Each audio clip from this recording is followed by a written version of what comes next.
Paulette's second seminar activity in this series. Essentially,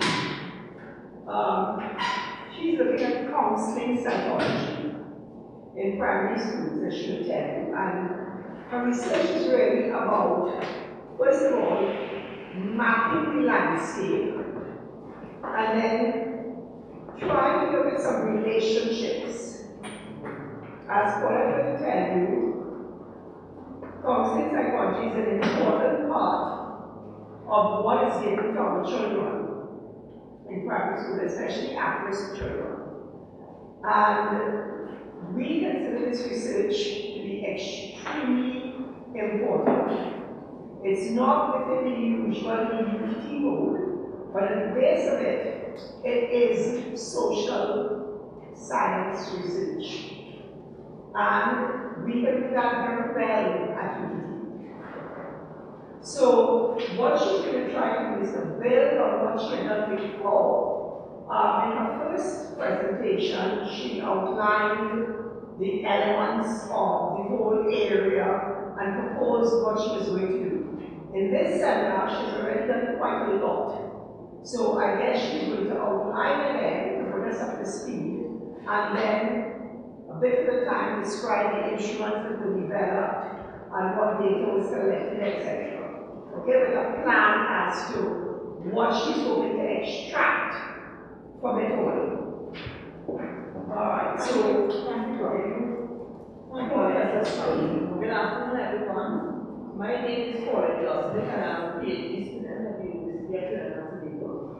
And this afternoon, I'm going to briefly tell you about mapping school social work intervention in primary school in Trinidad, and why this will be Trinidad in Tobago Hospital Assembly has their own unit where they do their intervention in schools.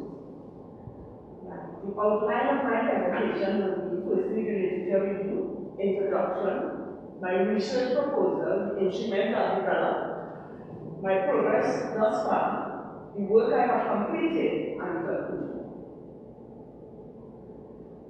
According to the National Social Workers, social work is the professional activity of helping individuals, groups, or communities enhance or restore their capacity for social function and creating societal conditions favorable to this group. The primary task of the school social worker is really to provide supportive services necessary to allow students to make the best use of their educational opportunities. Social work is really based on an understanding of the relationship between the student achievement and the influences of the psychosocial development of family, community, and government. The social worker really utilizes specific skills and training to help resolve conflict that may arise. In school, the social worker often serves as the link between parents, guardians, teachers, families, and other outreach within the community. They also attempt to address problems such as misbehavior, truancy, which is like absenteeism, teenage pregnancy, and cope with and help teachers to cope with difficult students that they may have in the classroom. According to another recent study that was done, of 24 students in the US in 3rd, 4th, and 5th grade who participated in a small counseling group, after the intervention of the counselor, it had a positive impact on the rating of the students according to the teachers, the parents, and students themselves. National Association of Social Workers, which is really an association in the United States of America, it is important for the social worker to collaborate and facilitate collaboration among students, parents, community members, the administration, the teachers, and other school staff to identify ways to intervene early with students who struggle to benefit fully from the educational system. The Ministry of Education, in the past, when students were indisciplined and had challenges in school with delinquency, they used to use in both days detention and suspension. But over the years, they recognized that this was not being successful And in the end, all it created was dropouts of students, and really and truly, the students didn't actually move from where they were to the next level. So the government in a Vision 2020 policy, which was geared to a fully developed nation, they investigated their policy paper and decided to modernize and decentralize the education system of Trinidad. Within recent times, the Ministry of Education recognized that a multi-dimensional rigid intervention strategy was urgently required at present to deal with all the issues that were affecting students at school. So through this, they should address the growing number of students with behavioral, psychological, emotional, and social problems, which will negatively affect their academic performance at school. Because the government is thinking that if you have students at school that are not performing at their fullest potential, then there are areas that they need to address. So this soil is very urgent for them to do. The Ministry of Education currently has an obligation to students and families and parents. So the students have to be strengthened, this is what the strength of the citizen, to facilitate the needs of the students in a holistic manner. So when they're saying holistic, they're looking in terms of the personal, social, family, community, look at everything that affects the student and ensuring that the student perform at their best potential. So they, in their wisdom, they developed something called SSSD, which really means Student Support Service Division. This was formerly known as the Central Guidance Unit, which was really guidance officers role. As you may know from your school days, it was really a guidance officer.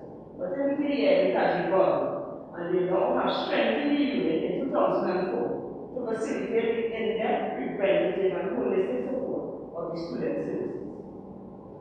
This team, like with specialized persons, and have the guidance officer, which is really employed by the Service Commission, and the guidance counselor, which is counselor on the contract. They both do the same job, but one is employed by the Service Commission and one is on contract.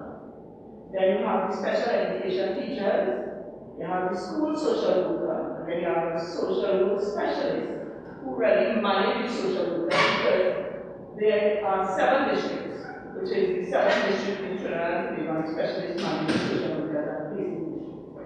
You have a behavioral specialist, which has now been interviewed. They should be coming on board soon, and an educational psychologist who are also in. The guidance officer and guidance counselor operate at both primary and secondary school level because they have been, as I said before, since inception, they have been there. And their mandate is to provide academic, personal, social, and career guidance for all students, both at the primary school and at the secondary school. They also provide information sessions for the counsel and counseling sessions. The information sessions are really for the parents, sometimes you have that because sometimes the parents are not aware of what their role and functions as a guidance officer. And then you have information sessions for the teachers. Because believe it or not, sometimes the teachers are unaware of what is going on out there and they assist the students in the information session. Also, from my experience, we may have information session in terms of the teachers. Because sometimes they fail to get it out. So the social worker may invite other facilitators outside to come and speak with the teachers in areas of that they think that they need some expertise. The guidance officer or guidance counselor also responsible for smooth transition of students. Because they're from primary to secondary school. Okay, if you recognize when they go from primary to secondary, there's a transition in itself. So they facilitate that. Then you have special education teachers whose role is to provide specialist service for students with moderate and severe special education needs, as well as mainstream students with special education needs. The civil social worker, on the other hand, operates only at the primary school level, and we are hoping that the end of this research, that they will now be extended to the secondary school. But in instances where you may have, like, for instance, you may have a case where somebody died at secondary school, or you have somebody here that commits suicide. Now we hear on the news that you have somebody recently, they had a school teacher in Colorado that died. And students will come in and they will mobilize all the social workers in the area and you go in and say, I don't know, once a few years ago, that a child was murdered in the school in Lamington and the social worker was mobilized. The they are not attached to the secondary school, but also have cases, and they give that case, and all of us came together, so the parent, all the other children in the class, because the death happened in the middle of the school. So you have the students in one service, you have to bring all the hands together. So although we are not attached to social workers, and not attached to secondary school, then we need a right to the vote. You have the friend provide counseling and specialized intervention strategy. They also provide early intervention to diagnosis and remediation of early childhood to the primary school. The social worker also operates as a link between the school, the student, the families, and the community. They work with students both at home and at school, because we have instances where you have students who are absent from school. And when you go in as a social worker, you recognize that issues in the family and is not allowing this child to come to school. Then you have to also work with the family and with other significant others, like the church has to assist or whatever the social worker also assists. As stated before, intervention in primary school level is done by the school social worker. In the schools that they are attached, and the schools that they are not attached, the guidance also intervention. So it's a really a relationship between the guidance officer, the social worker, specialist, and teacher. Everybody goes together, it's a team effort. As I said before, school social work is team-based, as I said before. They look in terms of it's really a multidisciplinary team, as I said, the school social worker, the guidance counselor, the guidance officer, the special education teacher, and teacher in the classroom, and other personnel. And as I said before, they are looking to do a psychologist, education psychologist, and a behavioral specialist. So if the case when you have intervened with a student, you realize that this also is the intervention of the psychologist, they will also come and work as part of the team. The team can identify the student's needs and strengths, and then they could begin to plan a potential strategy. So the strategies, the team come together and they plan a strategy that will best help the child who they are dealing with at present. The school social worker understands the theories and utilizes skills needed to provide individual, group, and family counseling. They also engage in crisis intervention, they do case management, parent education, conflict resolution, community organization, and development. And it goes on. The social worker is there to assist wherever is necessary. Once a case comes to the social worker, you realize here or there are other factors that I mentioned, or another skill that you can utilize, the social worker does that. The social worker utilizes these theories and skills to enhance the learning environment. Because in order for the child to realize that the environment must be there and the child will be able to live within that environment. The social worker attached in primary school is therefore required to conduct interviews with students, their family, because part of the intake of a student is what they call the demographic data. So within that time, you recognize when you conduct interviews with students that you don't have enough information. That they need to be parents, if they don't get time enough to figure out who need to go to school. The student social worker then gathers information required by the multidisciplinary team with regard to the student's social, emotional, and behavioral adjustment.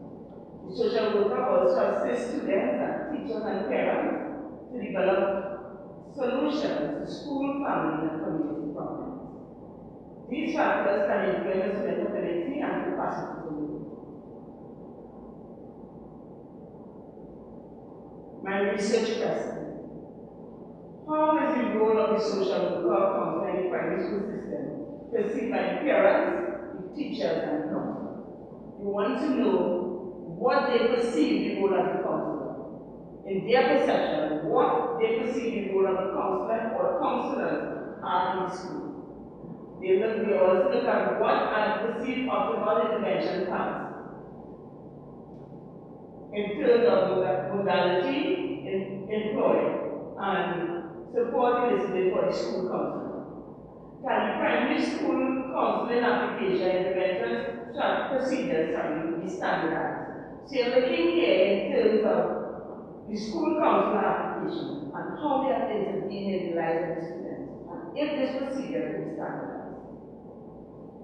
Then you're looking to map the holistic approaches of the perceived impact of counseling intervention on the behavior and academic performance of primary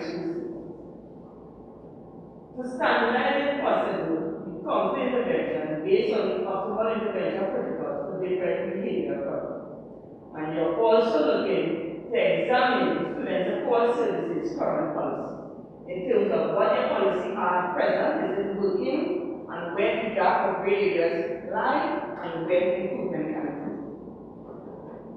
The relevance or significance of the research.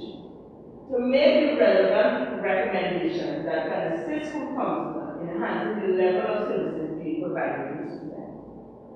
We're also thinking in terms of the significance of the research and we will be able to assist the Ministry of Education in identifying areas in which there's a deficit in intervention of student support services division. And we are also looking to minimize the number of challenges that hinder students from performing at their best. So after, this is some of the significance of the research. We are also looking in terms of the results. And could results promote recommendations to the Ministry of Education to student support services on expansion of this counseling service to secondary school. So we are hoping that at the end of this research, that instead of the social worker just having to go into secondary school that they will be based in. So you will now have social workers not just at primary school, but you will also be based at secondary school. And there's a shortage of school social workers, so I hope that at the end, government will see the need and they will employ those social workers. We are also proposing a white paper, which will be developed for the government of Trinidad and Tobago, identifying and addressing the issues that exist in the student support services unit. The main program was set up at the beginning of this study is to develop a standard protocol of treatment modalities, if possible, for students presenting with different symptoms, issues, or at-risk behavior. The research design. The research design was structured instrument which were developed to measure each child in study, the demographic data on the child, parent, teacher, the school, and the social worker. The approach used by the social worker in handling the problem, when and how it was introduced. Any intervention of other school personnel or parents and the length of time it took place to come to a conclusion. Any changes in the academic and social behavior, because we want to know after the intervention of the social worker if there was any behavior change or if there was any academic improvement. And we would also like to have a child's own perception of whether the problem was resolved, that is, if the child acted more comfortable, they show better behavior, if the academic performance in the classroom had improved. The intent is not to already appraise the social worker, but it was made quite clear when we met with social workers before. We are looking in terms of the instrument that they use and whether there can be a consensus among the social workers on their approach. Provision is also made in the instrument for the therapist to inform on any ad hoc individualist approach employed in dealing with the child's problem. So we want everything recorded. A focus group was held with the social workers, as I said before. Then there was structured questionnaires developed. And I have copies of them here, after if you wish you can have a look. And they were developed for teachers, parents, guidance officers, guidance counselors, and social workers. And it was the intent was that we try to cover every basis in terms of the school. We didn't want to leave out anyone. So we looked at all the persons that were impacted on the living of the child in the school system.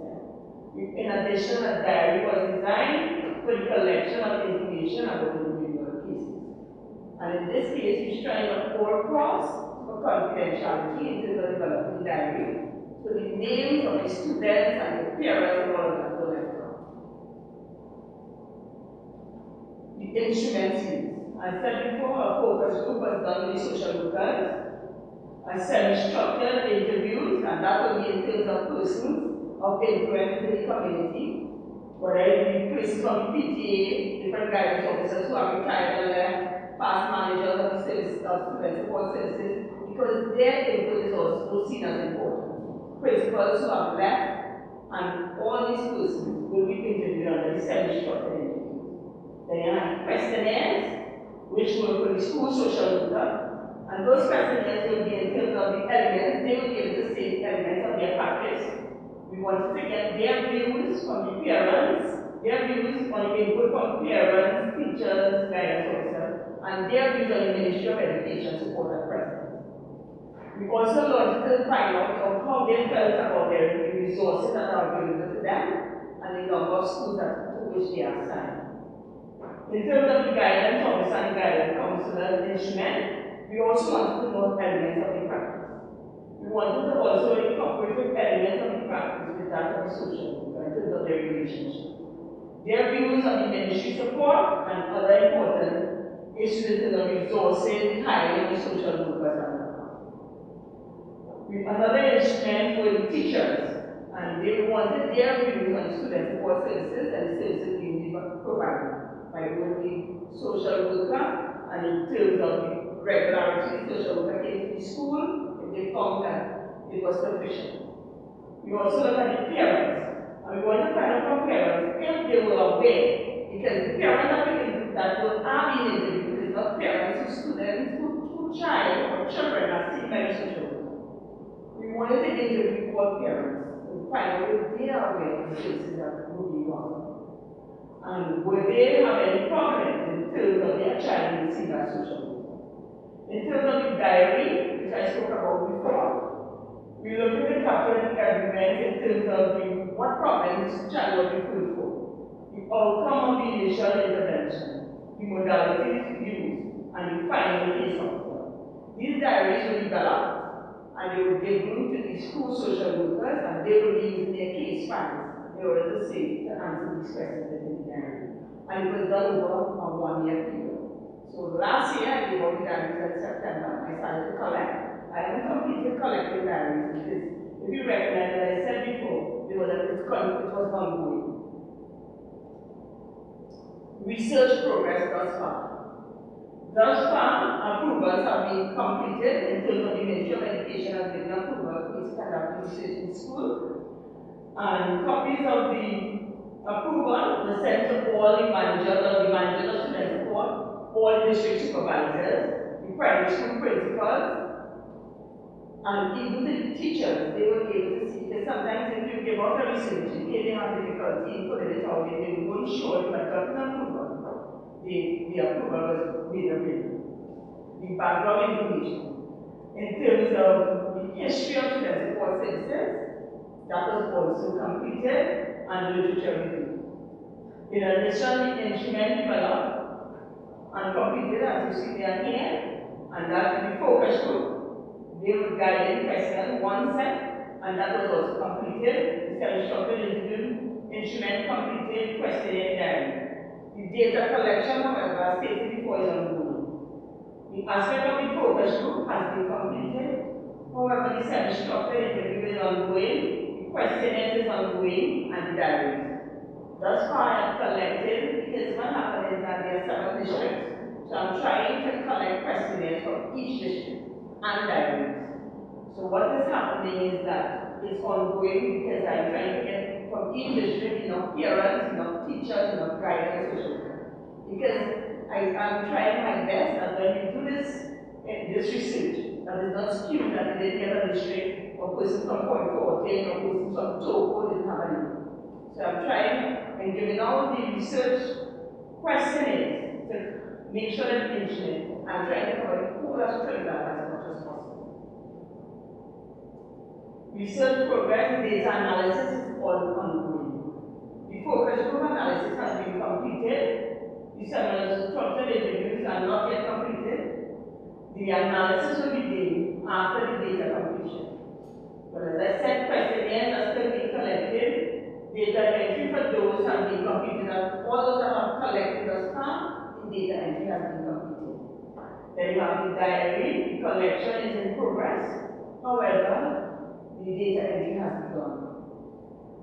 The summary and statistical tools, which will be a consensus matrix, this was done to the focus group, and it will be done to the semi-structured interview. Using frequency tables, tables of means and standard deviation, chi-square, t-test and ANOVA, reliability statistics, factors analysis, where possible, in questionnaires and diaries.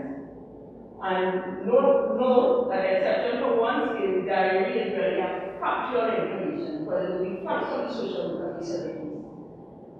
So these, for most of the questions, it will be summarized. Work still to be completed. I still have to complete my data collection, as said before. My data entry is ongoing. The complete data analysis has to be completed, and then I have to write up the methodology, the results, the discussion, the conclusion, and the recommendation chapters. Conclusion. This overall work should advance the Ministry of Education and Student Support Services by capturing what exists at present, where the gaps lie, where the gray areas align. What the counselors have identified as gaps that exist in the system, and when I say counselors, in terms of the guidance officers and the school social workers. I'm going to run into the importance and concerns of all the issues identified. Suggestions for optimal treatment approaches and ways they feel that the system can be improved. Thanks. Any questions? Okay, I will throw it open to the floor. But since these seminars are supposed to be teaching seminars, I just want to ask Paulette a couple of questions first, so that the audience, the student audience, could appreciate these things. Just go back to research questions with me. I want to see if there's any redundancy there. And then I want you to tell them a little bit more on diary, because that diary is an extremely peculiar instrument, and it's really out of my realm of experience. Okay. Alright. So you're looking at go again, you see.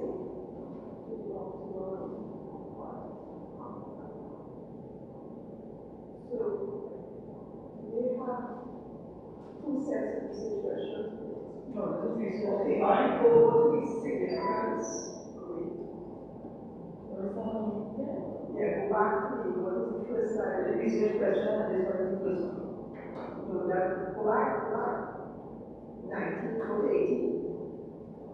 Okay, go back to 19.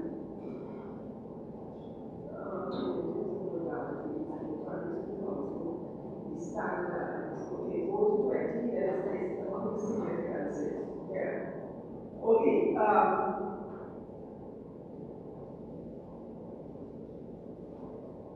so this second bullet point and the third, these are looking at policies. So you're looking at the gray areas in policy. So go on to 21, let me see something. Alright, so the areas in which there's a deficit in intervention. Guys, the seminar finished, and I'd like to see you if you want to see. What happened? It was 2 o'clock? Yeah. Alright, so this significance here is looking at a gap in procedure. The last one, go back to 24, is looking at, the last bullet point here is looking at a gap in policy. So there are really two different things, although it seems as if the same thing is being said. One is looking at the current policy that the SSSB has, and the other one is looking to see if you have that policy, but what are the actual procedures that are being used. Now, Paulette, explain a little bit more about the diary, because this diary, as I said, is an instrument that was outside of my realm of experience before that. This is the first time that I am working with an instrument like this. I mean, it's based essentially on my guidance and Paulette as to how to design it. But in designing it, which is something very, very unusual, because it's not what I recommend. I always recommend that when you do an experimental design, you must know how you're going to analyze it. This is not the case with this highly unusual instrument. Because what happens is the diary has some sheets which collect demographic data. No, they don't get data. And which collect information on the case and all of that. What it has is extra sheets in the back, and each sheet is used for each session. And we keep collecting sessions with one diary all the time until the case comes to a close.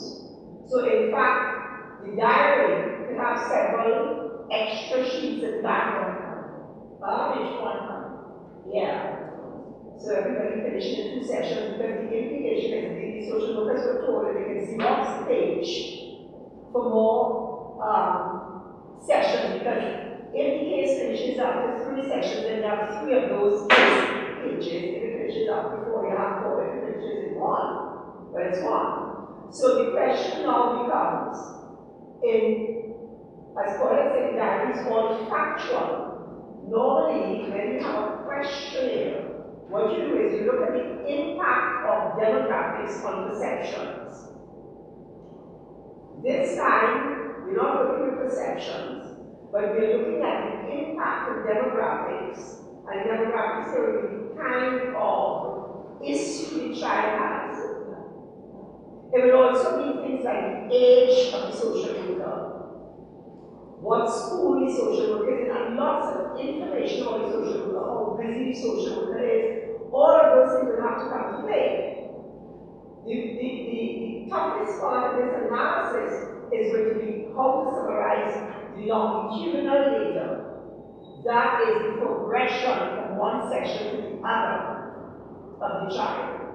So even while I'm designing it in there, I am not completely sure as to what to recommend for the analysis of that yet. But it is a highly unusual, and it's out of my realm of experience, and I don't feel it's probably new to research. Because I mean, I'm sure that psychologists and psychiatrists keep track of their patients as they go along, but they don't attempt to do what we are trying to do here, and that is look at the impact of different things on that progression. They don't analyze that, they analyze the patient, finish. But it never, I would imagine, because it's a difficult thing to do statistically, I would imagine that they don't look at why one patient will take 4 sessions, another will take the same, another might take 10, supposedly presenting with the same syndrome. Yeah. So you all want to ask Paulette anything on the diary. I just want you to have that extra information. She could go into all that in the presentation. But it's a little as I'm assuming some of that will come out of the book. You will show you to see things like the fact that the social worker was attending to 5 students in a month's period. She used different strategies as opposed to somebody who had only 1 student. That you will be, I don't know if you will be able to. Because for confidentiality purposes, the social worker name is that counts. So I don't know who was the social worker in terms of name. So it was like code, like but yes, it is on the code. This code is on the districts they were coded. So because remember, one of the things in terms of if you have a student in behavior student for experience, or if you have a student in library truancy, so you'll be able to identify because you will have the districts and you will have the terms of the code, but the terms of the student cases, say when it was Jane or Mary or Lisa, it's confidential. That's what we left on. But what is going to happen is in terms of each case, you'll be able to see what were the modalities and the theory used for X. Because as Professor was saying before, that you may have 5 students having the same issue but they have different sessions. And you would have done different strategies in terms of dealing with what you would need to know. And I don't know that we necessarily come out, because I don't know that those questions, I don't remember, this was long ago, if those questions were asked again. What Martha was asking is if you would know things like how many students the social worker was dealing with at the same time that he or she was dealing with this child. But it's not necessarily that, but the areas may give us. I don't know this domain like Paulette does, but I suspect that in different areas the social workers have bigger caseloads. So although you wouldn't actually be able to say that when is, but you know, it's a kind of feast or family thing. But I want to also say that as a social worker, when I was a student for services, I had 4 schools, right? And then there's something called outer cluster school, which are schools that the social worker is not assigned to, but the case has a right to refer the student to. So there's every case that is referred to student for the social worker sees. So you will have, like I had a school in Paulette, one of my schools had 400 something students. One of my schools had 100 and something students. Then one of my schools would have had 70 something students. So in all you may have 1,000 plus when you check on the social worker, you have all those students in the school. And then you will have outer cluster schools that you have to go to. So then you have a school might see you once a week. You have a school might see you twice a week. You have a school might see you once a month.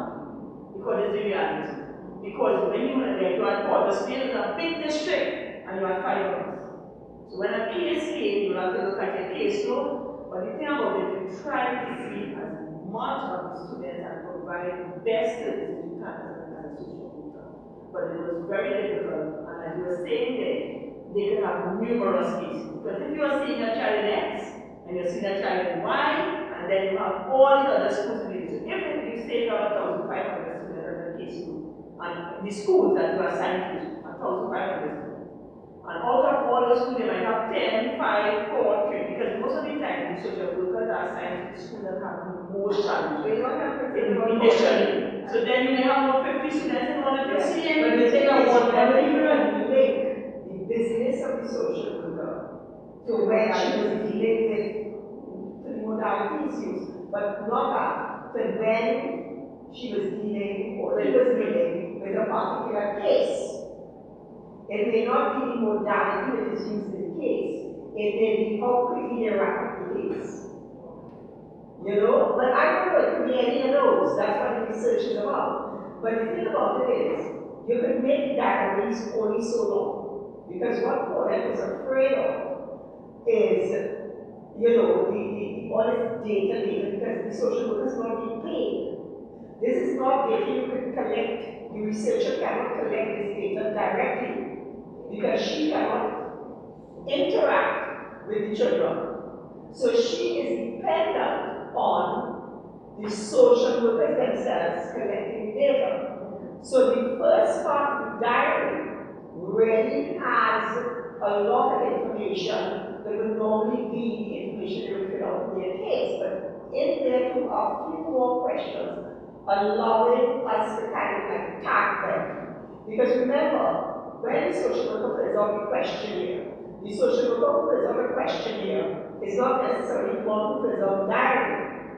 So when you get all that information from the questionnaire, you have to analyze the questionnaire by itself and look at certain things.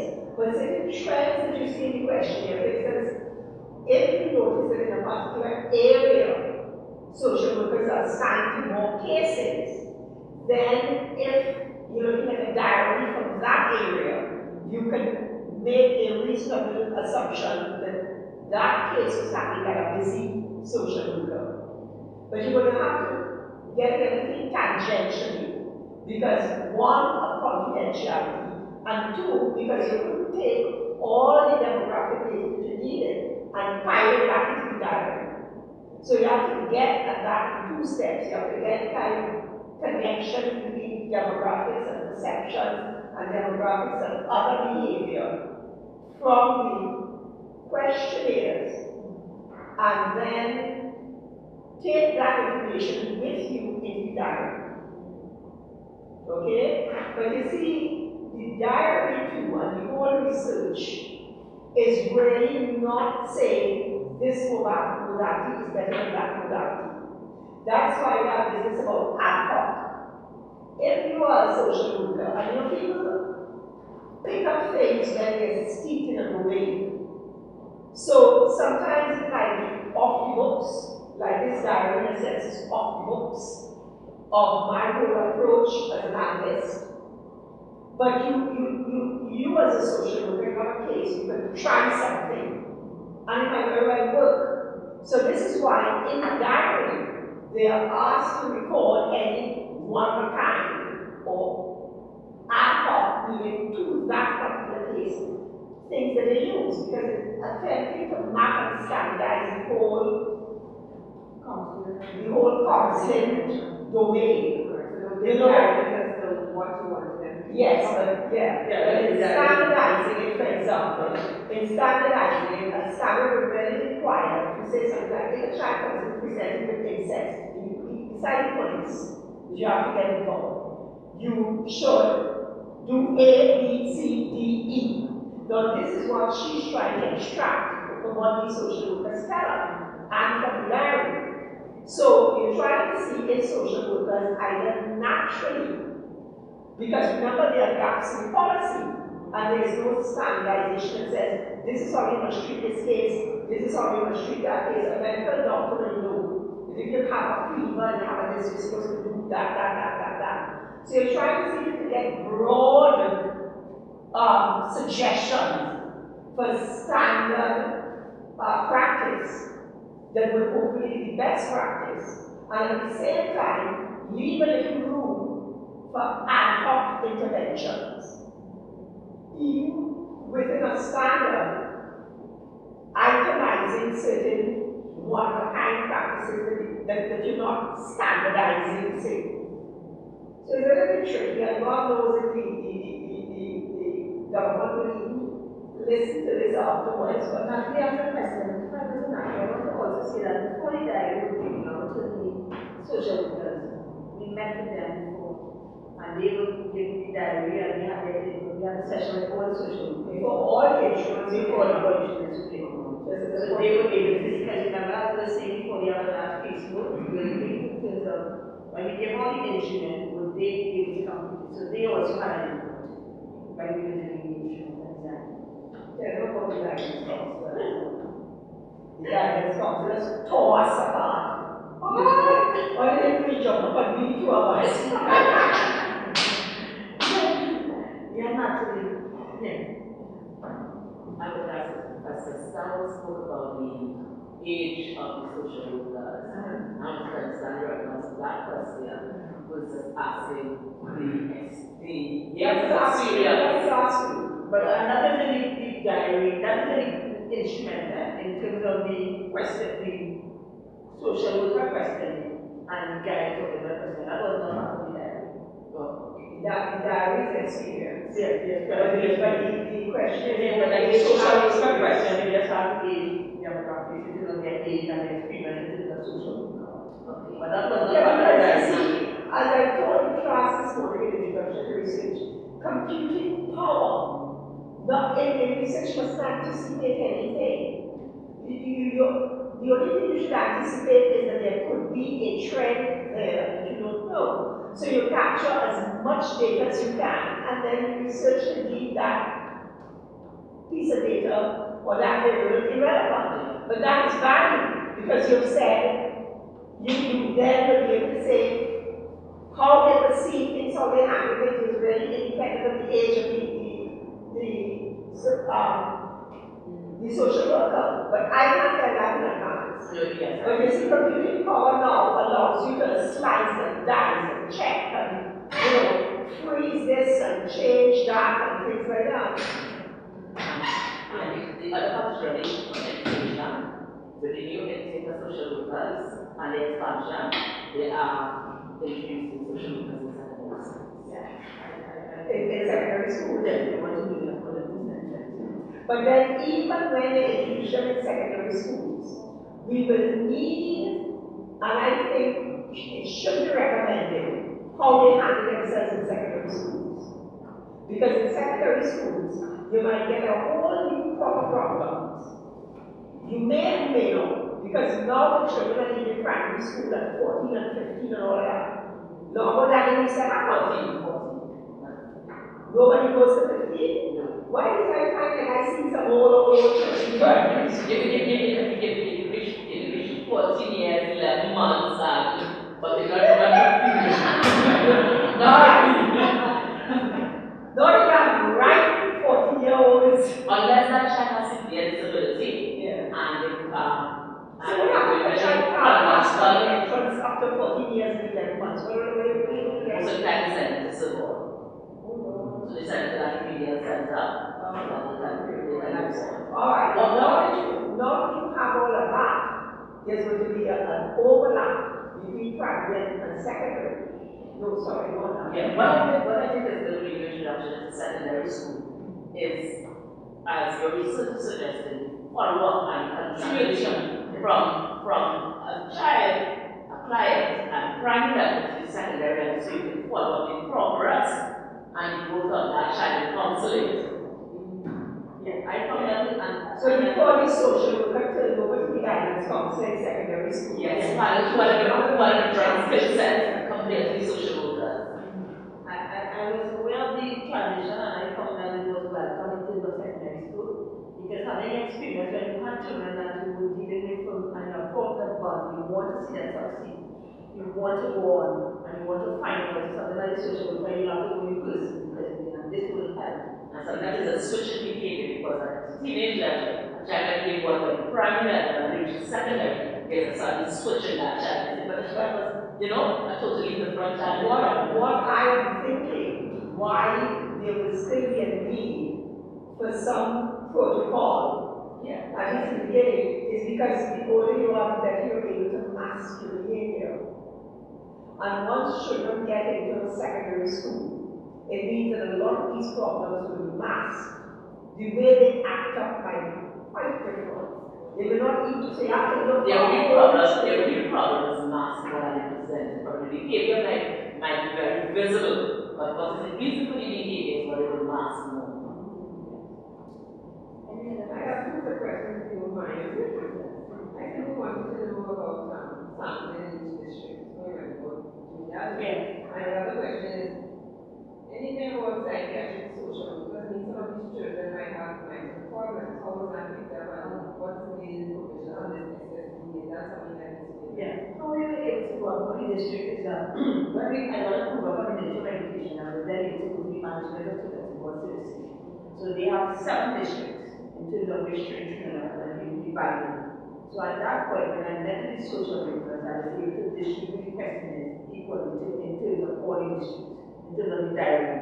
And then I was able to also, you remember, I have the parents, you have the teachers, you have the social worker, and the guidance. So all these different places in the district were being questionnaires in terms of the engagement of the school social worker. We try to get as much parents, as much teachers, and as much guidance officers, which at the Professor Study Program was quite a challenge. Because we also had a session, we had one session one day with primary school guidance officers, and then there was a session next day with secondary school guidance officers, because they are doing primary and secondary. And there's about 100, at that point, but they now hired more guidance officers. There were 114, and there was only about 32 social workers for the whole of Trinidad. So we were able to I think what you're asking to me is how you determine, instead of using stratified, it is required stratified sampling. The thing about stratified sampling, which would be looking at different strata, non-overlapping strata, in this case the 7 districts would be non-overlapping. You could have, one could in theory have done proportional, where you took a sample that was proportional to each strata, or disproportional, where you took a set amount from each strata. That is only in theory. The reality is this: you try to do that, it's okay, I want 20 from here, you might get 2. So I always recommend, as much as these things that I teach in the area of sampling, I always tell people in Trinidad, there is one golden rule for sampling personally. Get everything you can. That's why I wanted to do the polling be public. The thing about it is, there are 2 things that one should consider. One, and this is a guiding light that you research. One is you could always throw away excess data. You cannot make up lacking data. And that's very, very important. Two, if you collected samples and you wanted to do stratified sampling, you could do stratified sampling after the fact. Because you could then collect all you wanted to collect and say, well, I'm going to randomly pick. Because I have excess, it's only within an excess case. I'm going to randomly pick the amount I should have got from that strata. But it's very, very tricky to do stratified. Stratified sampling is really, as I said, more theory than reality. You know what's the other thing to consider? When you sample and you get from all the different districts and things like that, again, because of computing power, local, you would coalesce a sample and examine the sample as a whole. Now, the actual district from which you collected is a variable, and you're not coalescing anything. As a matter of fact, you're looking to see if there's a difference from district to district.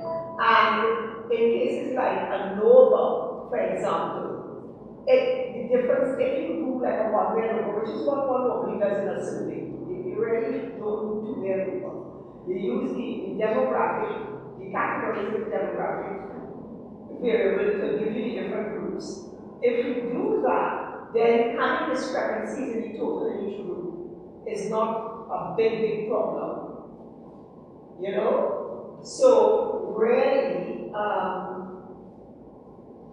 the whole business of when you're doing a heterogeneous population, which in a sense is what this is, because the districts might not have the same number, and different. That's one of the things, like he said, there's one social group. Not districts only have one social group. That's when districts have less schools, population that have less, and all of that can be to consideration. So another word of warning. All that I just said, Paulette will have to validate in her thesis. In your thesis, you don't just opt to not use stratified sampling or opt to not explain yourself. So in your thesis, you say, okay, I recognize I'm dealing with a heterogeneous population. I recognize that theory suggests that random stratified sampling, either proportional or disproportional, would be the way to get most representative. But logistics counteract that. So the aim was to get as many as I could from everybody with the definition, with the understanding that I could jettison excess if I wanted to by randomly selecting from it. And therefore you validate your approach. When you are writing up, and that's why it's good to do project proposal, where you dot all the I's and cross all the T's and check everything, because you have to validate every step that you did. From your sampling to, in a sense, and this validation is a validation of the overarching methodology. You know, when you do a structured survey, you can't validate the answers. Okay? Validation comes from exploring the domain comprehensively.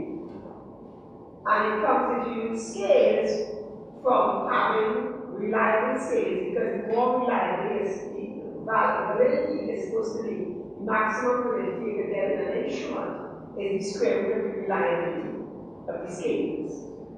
So when you maximize reliability, you maximize validity. But I also want to caution about another thing on scales. And if you don't have scales, like Paulette's diary doesn't have perception scales, okay? So it doesn't necessarily mean that she cannot use something like factor analysis, because factor analysis, and this is the important thing I want to add, if you have a perception scale on a questioning, okay, and then you do the reliability analysis to see purportedly people are answering reliably. If it does not turn out to be reliable, you tell the first thought is, I shouldn't really go and press more on this thing because it is no good. But you have to be careful, you have to differentiate, and we realize this because that in Marcus's rule. You have to differentiate between a scale, which is measuring an underlying complex construct, and a list of preferences. When Marcus was doing his work, one of his scales in quotes asked, why did you join a farmer's group? Well, there were 10 different questions that spoke to reasons for joining. Well, the reality is that when you have a list of n items, the amount of different permutations will be n factorial. That's the number of different ways of prioritizing the 10 different reasons as to why you join. So it's not measuring a single complex construct. And indeed, when you take standard reliability, things like the cronback alpha on that, it's very small because it's a list. The cronback alpha really, in the spirit of it, is that you're really measuring a single underlying complex construct on that scale. You know? So, but what I want to emphasize is that in this case that you don't have exceptions. Right, but Darwin is factual. I don't remember if we have any scales of facts. No, so you have if you have a scale of physical data, you can still do factor analysis on it, because that's what factor analysis was there for. This is when you break the scale down into pieces, shall we say, treated pieces. But the use of the focus group here, okay, was mainly because Paulette was so strong in the name. The focus group was done early, and I'm thinking that at the end of the exercise, she can do another focus group. Maybe one with guidance counselors and one with social workers. And those focus groups now will test what she thinks would be optimal modalities as coming out from her analysis and coming out from that diary. You know? So the initial focus group really looked at the kinds of problems that social workers identify. Yeah. The second question, just wanted to know about psychiatric social workers and that sort of thing. What happened is that psychiatric social workers do exist, but they are under the Ministry of Health. And what is happening, as I said before, if the school social worker had a case that is fits up, and the multidisciplinary team and the other time does not fall into the services being provided by school social worker, the student is refused. Yes, because you may have like before you may have a student that exhibited suicidal amnesia, and the student is then reviewed the child guidance, and then you follow up with the social worker then, and the psychiatrist child guidance. So those will not fall under your code. No, because you have social workers, because you will have school social workers, you have social workers, and work in community development, you work in gender, you have social workers that work in mental health, you have social workers that work in psychiatry, you have medical social workers, you have all those. But the thing about it is that it's not nice to do. That if you have a case at that point, then you referral and you follow. Because remember that the child receiving psychiatric social worker will still come to school. So while at the school, it will be your student in the school, and then you will refer to see the psychiatric social worker in terms of this, or the psychiatrist in terms of the issue that exists. But then it will also be your student in the school. So you both have to work together because now it's about the So that is the case Gary would have information about that social psychiatrist. But if students have to refer out to one of the come to refer because we refer. Let me ask you something for it. Do you have an association? Yes, Trinidad and Tobago Association. No, but like a professional association, you like a meet and have retreats and Yes, we have a right here retreat. oh, that was one. Yes, A couple of weeks ago. so we were Last year from last year. and that was yes, we had a workshop right here. Retreat gave us their So we had one year executive of the Association of So Social. how you all initiated? You just invited and said, let's meet and talk, and do you refresh yourself in the practice, yes, and things like that? Because I don't know if I don't have these professional short courses, but if social workers men, because it's such an important thing, if they're Because men, what is happening in the association, and they have members. So we have meetings with general membership every quarter. And then you have an email, and then you have a website and all that. So then you have the executives, you have training officers, and you identify what the needs are in training. And then you There train was a professional development training week last year. Yeah. so who trains you? It was somebody from abroad. Dr. Malika, he was supposed to meet. Oh, yes. So he came out as a professional. Yes. So you can invite somebody from So abroad. you all And it was about $3,000 that we were in ministries, and we invited them to send social workers and working within their ministries. And then we took two of their counselors from UGT, and we invited them to come on board also. We said UGT gave us the use of their facilities at no cost. And then we invited the person from child weakness and all those different ministries. The association wrote them and asked them to send some of their social workers, and they did. So it was something else. And then we have some professional development during this year. We have, and sometimes we do in-house. So like sometimes a social worker, we have strength in this area, and we just throw it out for others, the senior ones and things like that. I think I want to be an association. Yeah. Because one of my countries to be in I for them to study in October. Yes, Right. So what I'm about to say may be totally irrelevant because I'm really talking out of not hearing what your studies basically about. But it was your topic that drew me here. I'm from the self-education program.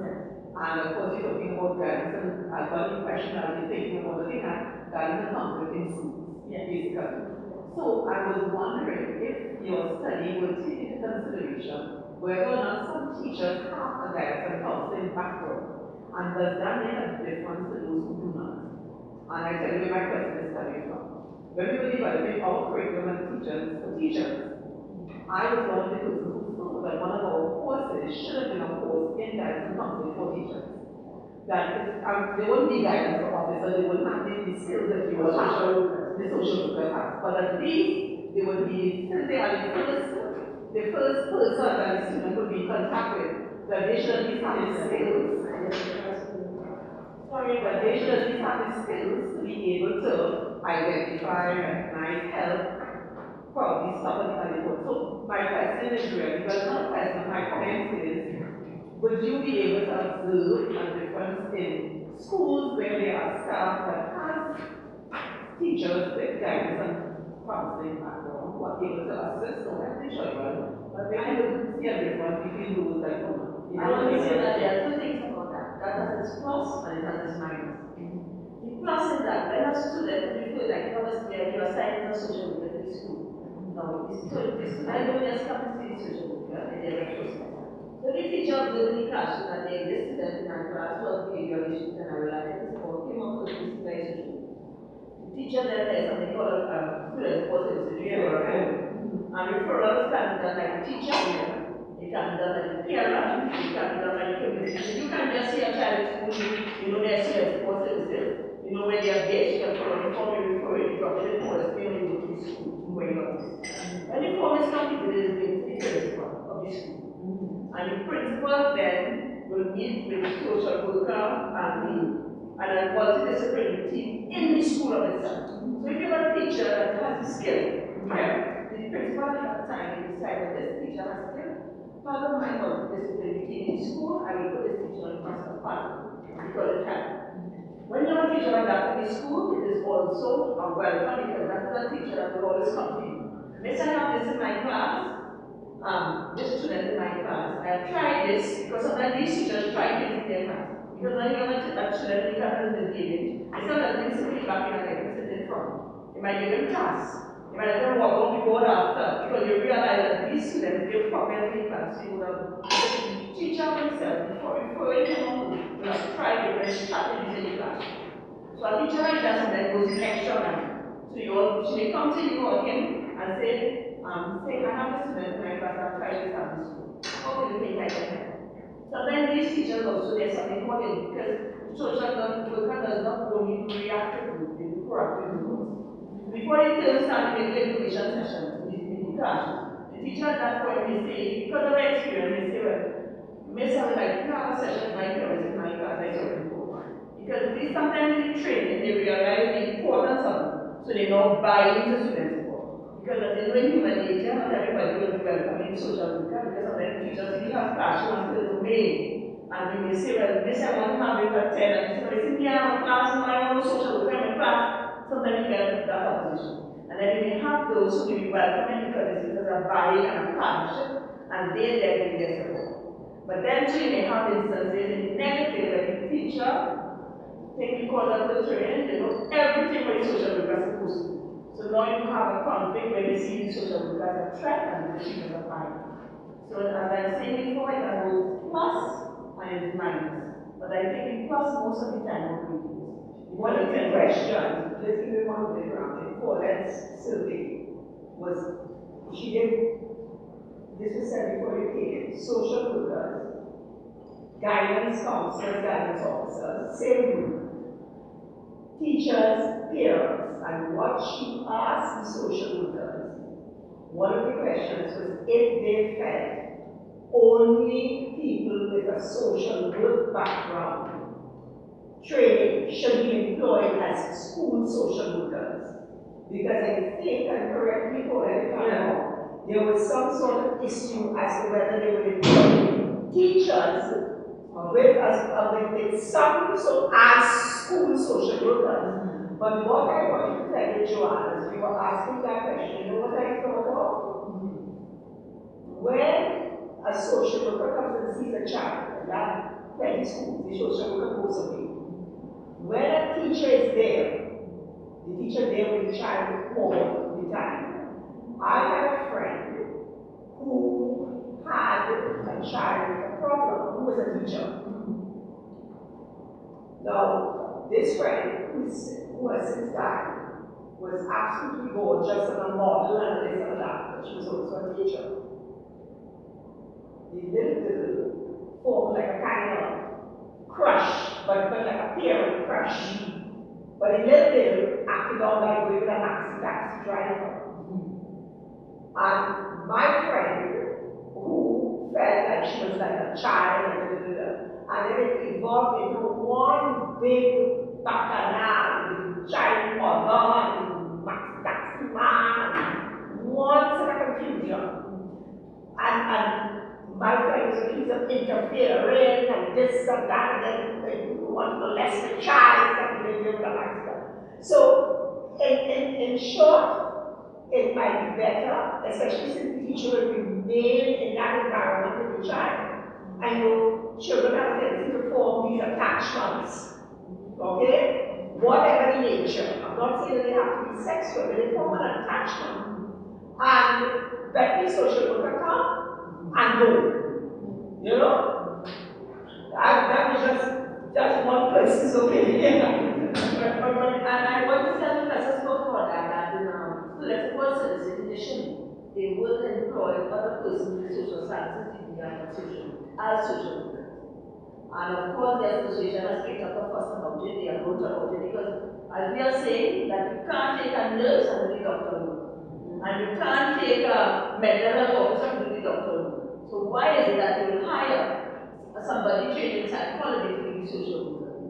So within recent time and going on now, we have now tried to move away from that and trying to employ persons as social workers, the social workers. No, I know that that's the idea, like I just push up a social worker study. But given our realities, where every school does not have a social worker. I was just thinking, and if you look at what is happening in schools, that there are some people, I was there, I was practicing, and I kind of like the guidance and counseling course because there was nobody sponsoring for the children too. And those things have been posted, I'm talking about a long time ago. But it is just my thinking that in your study, when you're looking at things, that you may find that in schools, and I already kind of said that where you have people who understand about social work, they will be more amiable to wanting to have the social worker come, and that is probably a plus. So you're probably saying that I'm saying that teachers need to be aware of the importance of social work in order to be willing to refer students to be able to be part of those triple S schemes that you're talking about and all of that. But without any exposure to what is social work and who is social worker, and given our cultural background of feeling that once you're asking for help, something is wrong with you. That's why we don't send people to counselors or social workers, because we feel that we have this myth that when you ask for help because it's a sign of weakness, you know that, right? Yeah. So I was just wondering if, as you look at it and what is happening, if that might help.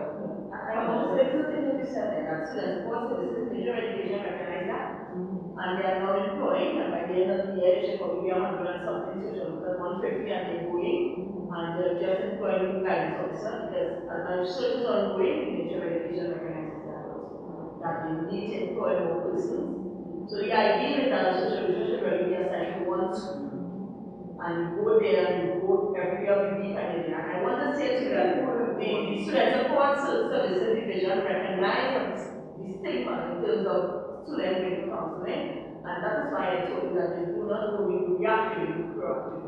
Because I was telling, like, when I was a school social worker, as soon as I get to school in the morning, all my students are like, Miss, you can't come today because I will do, because when you have children like first year, second year, things like do touch, back touch, push and touch, and you do also do those sessions with students at first year, with parents before students come to school. So you something like do little video shows of against all odds, how you can achieve. So all those things you do with students at school. So when social workers are based, students recognize that, I don't even have to go by this if I have a problem. I can also go just to chat. And it's for us now as a society and the students to remove that barrier, and they are telling you that. By those sessions, with the students, they don't realize that I don't only have to have a problem to go to the social worker, but I can just go and chat.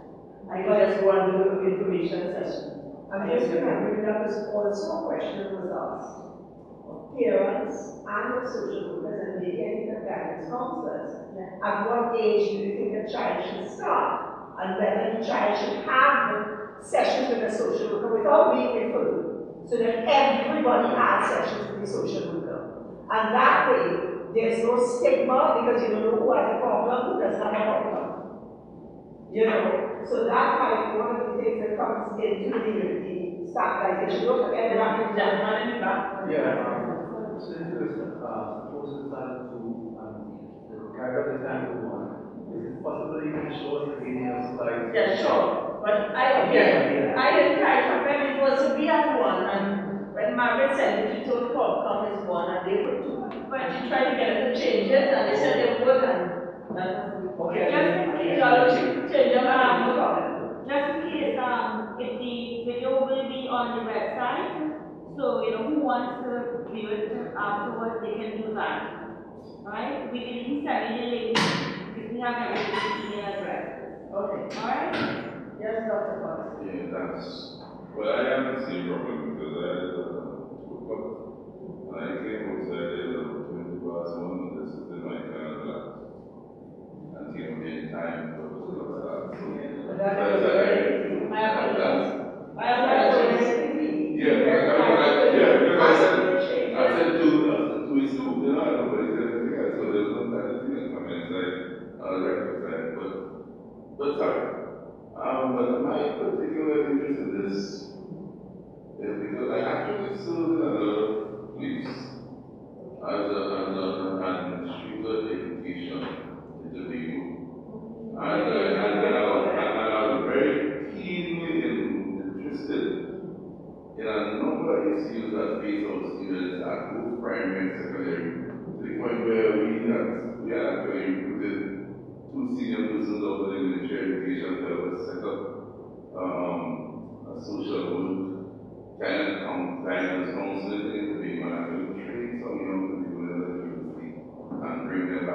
in that success. So my first question is, did your research include the work in the vehicle? To me, it's different than what was happening in the industry. Did it include the vehicle?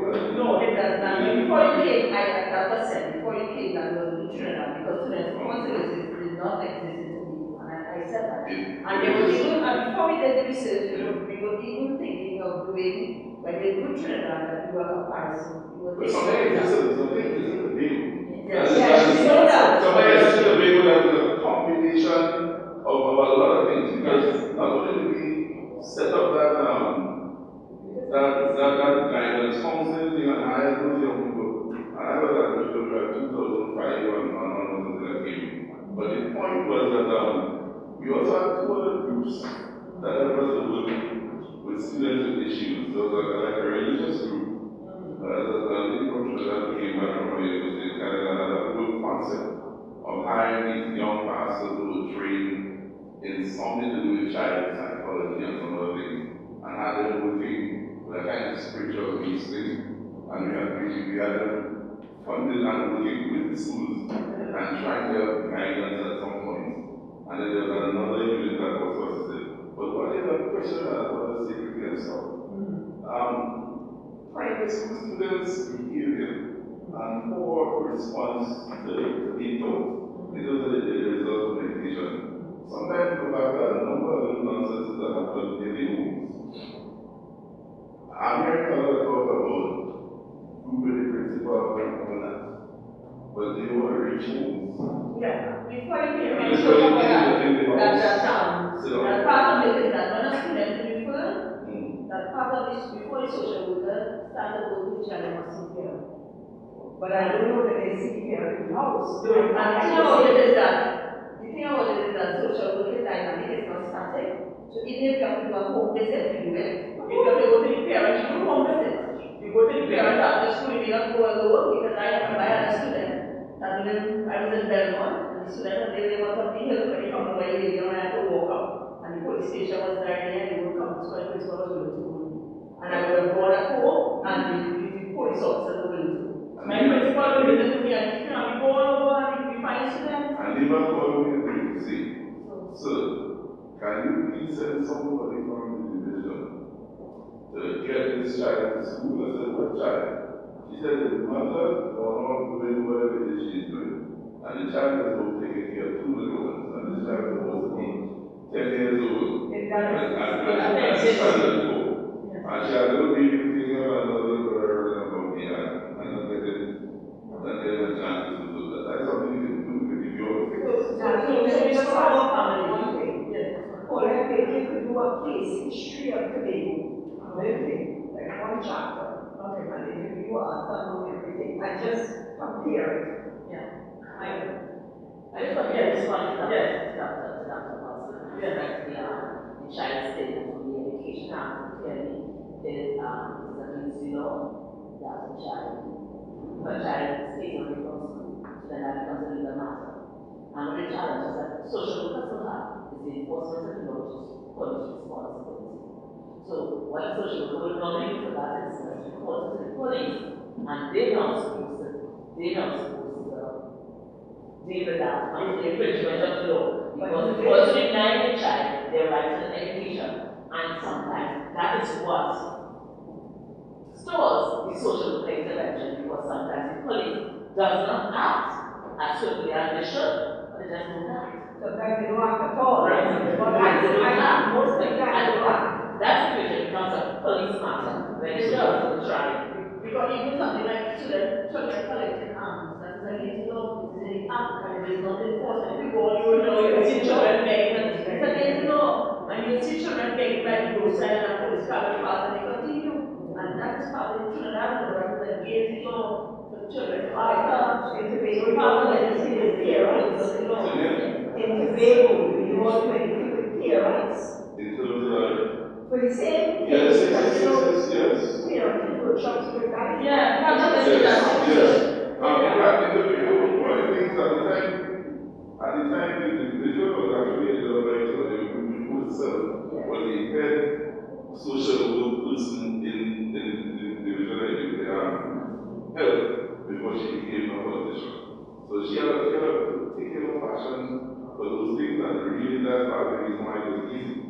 to set up the units and to hire people in the division of education to start working from there, as opposed to only working from the social work division to be referred to the education there. So one of the things with the government, it really made a big difference, and a number of possibilities were searched by working principals and the parent teacher meetings and so on. A lot of those things that even parents they want to know that they want to do. But we don't have parent in session, and I know Paulette, because she was also part of the association, she was not yet and the last session, when we had the person from abroad, she said they want person from India. Yes. But you know why I don't like the home visits? Yeah. Not necessarily because of the area where the home is, but because of who is in the home. Yes, that's right. Suppose you have a domestic violence, I don't want to be going there. Exactly. I think that is so risky. No, but social workers are really trained in dealing with it, because sometimes, depending on the nature of it, you can't, go in numbers, but home is one of the mandatory things for social workers. It's mandatory.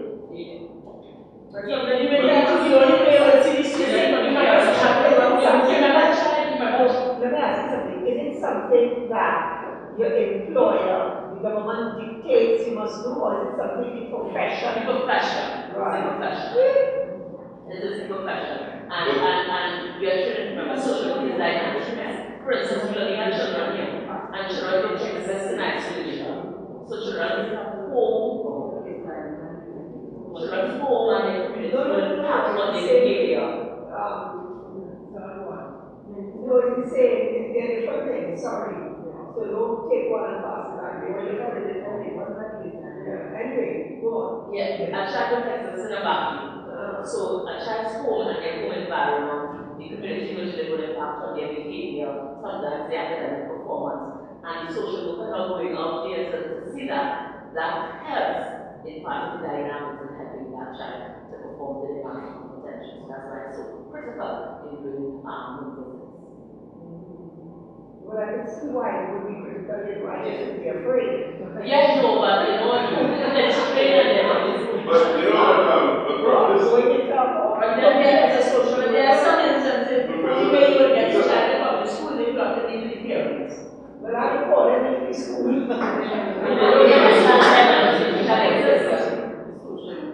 It's like because you know what it's serious problems in the risk. Because even before you reach social worker, you remember that primary school teacher at Montgomery? Yeah. The big Miss Taylor? She was actually at one student who told her particular things. And by that she told him to listen and discuss the particular things the guy came to school and came to teach it. So that because of the sexual abuse. That was 6 or 7 years ago. Yeah. Even before the police dealt with the matter, the guy was in the school and was talking to the teacher for finding out. And that's what he was doing with the child. That's because the teacher your maid that's not trained. Came to the school with a job. And that's because the teacher was performing people in a grouping that she was not trained. So you should have a social worker. I'm not saying that that's not true. I'm not saying that it's right. But it's not so right. No, I'm not saying that was true. No, I'm not saying that was right. But the teacher also assumed the role of a counselor rather than the referral at that time. And a lot of confidential information went out, and the perpetrator was part of it. Found out, and because of what's the dynamics. And that was one of the reasons for bringing into the whole socials and process in school. Well, the children come interacting as well. Yeah, definitely. What I find parents usually very doing practically, or sometimes you get some parents who are not interested. Well, you will get a few parents who are not interested, but then it's also a thing about bias. We try it because you see, you need to recognize that there are some students, parents they tend to get fed up because if you some students have real problems at school. I am telling you that there are some students that every day they critical over. And then every day you call in a parent. Parents, they really get frustrated. But I think anytime a parent sees somebody is interested in helping their child, and you sit and you discuss and you have a buy-in, you tend to get a better support from the parent. Because here they are saying, here is someone who cares and really wants to help my child. Because I remember I had a boy, his name, he was going to school in Denmark. Every day he would come to school about 10 o'clock.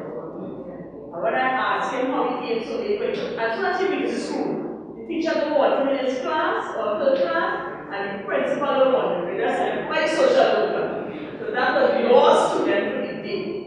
And when he came in the morning and we sat there, I would ask him, miss, mom gave me money, but I went down the count. Now we know the polar horse in that way, up on the hill, so he coming down. And when he comes, he's coming to buy, we have $10, he's coming to buy sandwich, when he comes, and what you have in his bag, you have juice, you have that. And when after starting to do each other, I recognized, he said that how his name, somebody told him that his name was some Westerner. So even in terms of the community, the child was not being supported. So he then had no confidence. He felt that here there is nobody like me, nobody loves me.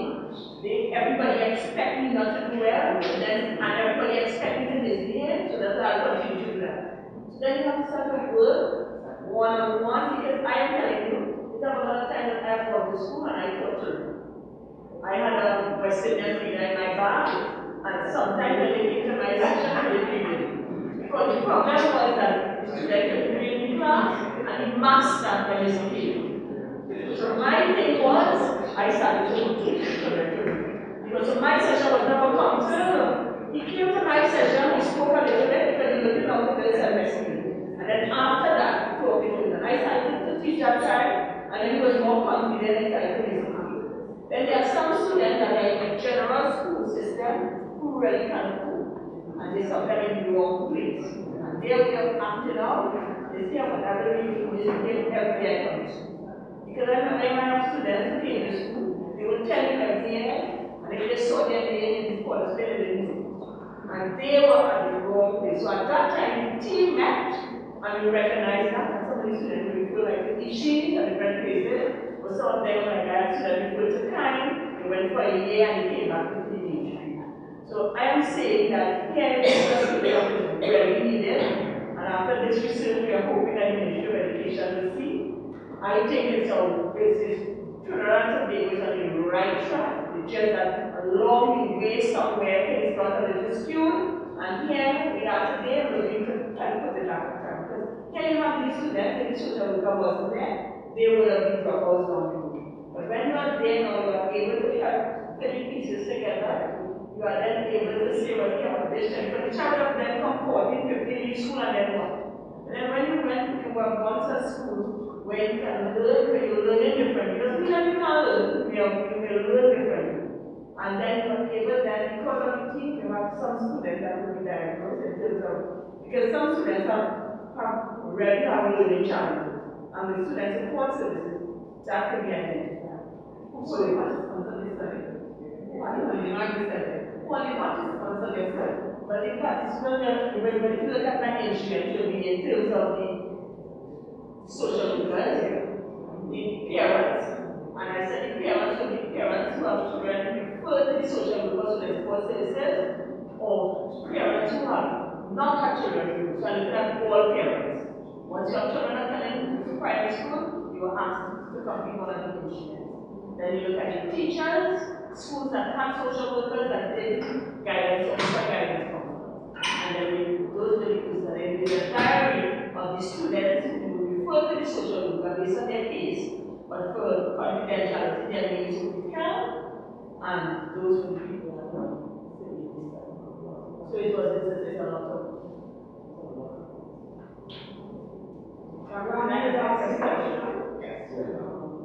What I want to say, if I have amazing, I see great politicians who talk to the guidance counselors and the social workers. The fight was very good on the country. It's natural also for the association, as you talked about, to invite the parents and them and have a discussion with them and enlighten them what is going on in the country.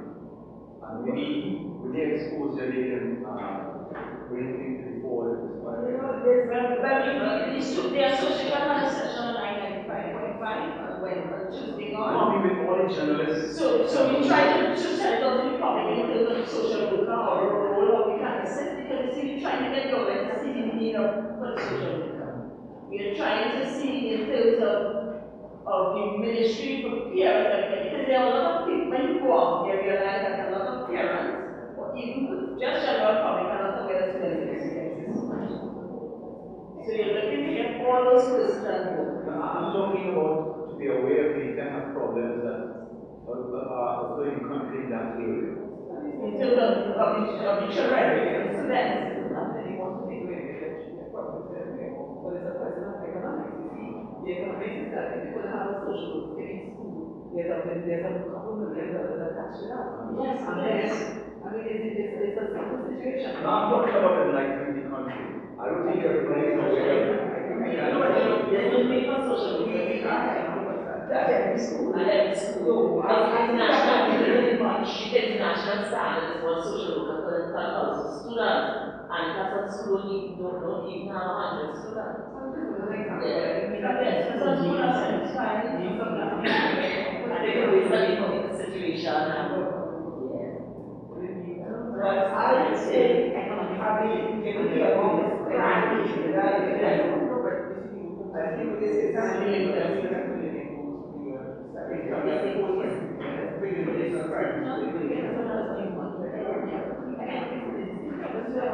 And again, you know, to resort to school so that teachers can make classes interactive and interesting to the children.